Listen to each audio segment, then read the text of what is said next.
Di tahun kelima pelaksanaan Bulan Bahasa dan Aksara Bali, euforia masyarakat masih sangat tinggi.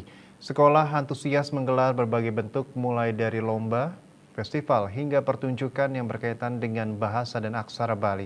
Kondisi serupa juga berlangsung di desa-desa. Ini merupakan bagian dari repatriasi dan revitalisasi bahasa Bali sebagai bahasa ibu.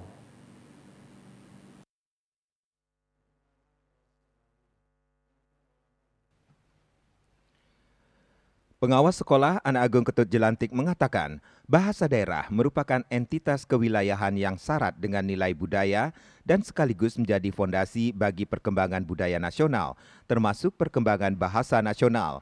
Sebagai sebuah kebudayaan keberadaan bahasa daerah dalam konteks eksistensi sebuah kawasan atau region bukan saja merupakan sebuah kebanggaan, namun juga merupakan lambang atau identitas daerah dan sekaligus sebagai alat komunikasi dalam masyarakat.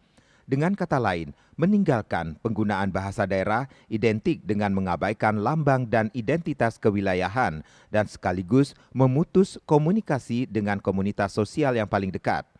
Dalam kaitannya dengan penggunaan bahasa Bali, fenomena tersebut tentunya sangat dirasakan.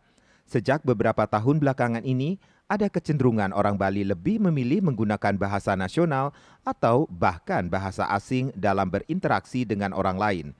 Fenomena meninggalkan penggunaan bahasa Bali dalam pergaulan sehari-hari, baik di rumah, di sekolah, maupun di masyarakat, khususnya di kalangan generasi muda atau generasi milenial, bukan hanya terjadi di daerah perkotaan, namun juga terjadi di daerah pedesaan.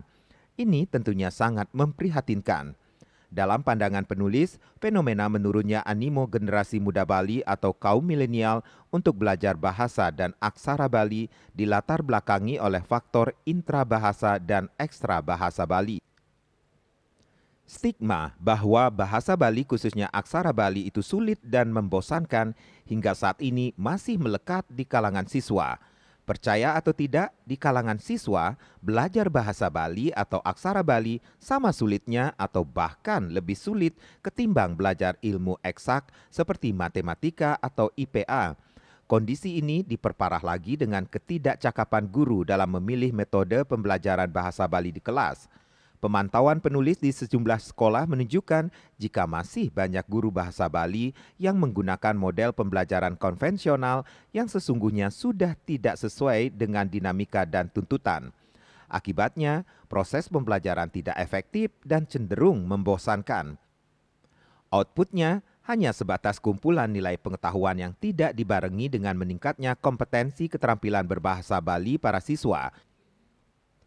Bercermin dari permasalahan tersebut, maka keluarnya kebijakan Gubernur Bali sebagaimana tertuang dalam Pergub nomor 80 tahun 2018 tersebut hendaknya dijadikan sebagai momentum untuk membangkitkan kembali semangat untuk memahami, mencintai, dan menggunakan bahasa dan sastra Bali yang mungkin saja menjadi harapkan para leluhur tanah Bali ini. KMB Bali Pos melaporkan.